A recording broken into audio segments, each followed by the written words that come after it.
the Firehouse is notoriously very, very, very close. And one of their own What are you starts. talking about? I know they hide it so well. We barely talk to each other on that set.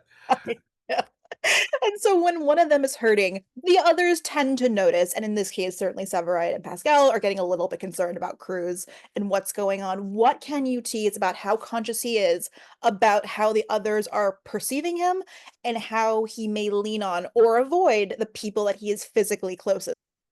Oh, avoidance, absolutely. At its utmost, especially between Severide. I think Severide, especially in the last 2 years, has taken given Cruz a great amount of responsibility on squad, and he really relies on him to sort of be, you know, him when he's not there. And this is a failure for Cruz, I think, on so many fronts. From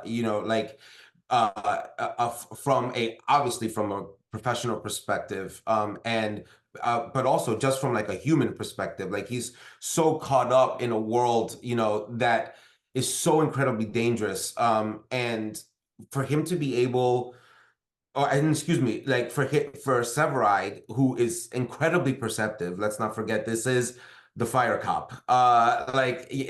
He catches everything, and there's going to be something that we're going to see roll over into episode 10 that's going to make it very obvious that something has gone wrong.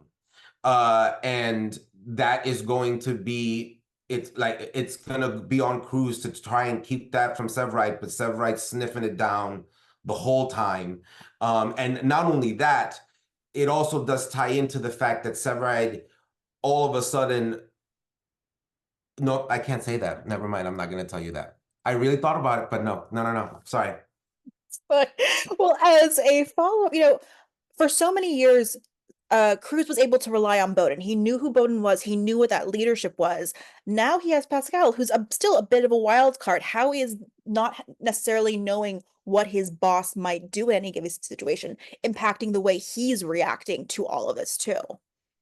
100%. I think that's an excellent point, especially since Pascal also is somebody who, what's been really fascinating for me the whole season, has been how it really has been sort of an education of the individual characters for Pascal on the show, which has also been a great kind of reintroduction to who we all are as characters on the show. So, I mean, really kudos to the writers, I think, for kind of building that narrative throughout the season.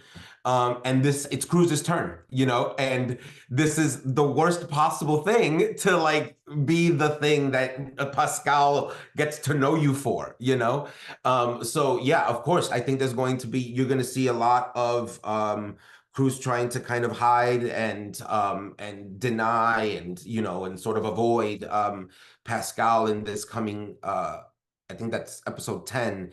But I think that really does come up in a really beautiful way in that episode. It was such a joy. Like, you guys, you realize Dermot Mulroney is on our show, right? Like, it's like, so, because it's like, I remember telling my wife and she just about stopped breathing. And it's amazing to be working with someone who I've admired and watched in so many things throughout so many years. And like, he is just as lovely as you would think. And that was my first real scene with Dermot. And there's nothing better than looking in the eye of another actor and doing a scene and just kind of knowing, and just getting and clicking. And that was such a special moment for me, just in my career in general, but for the episode specifically.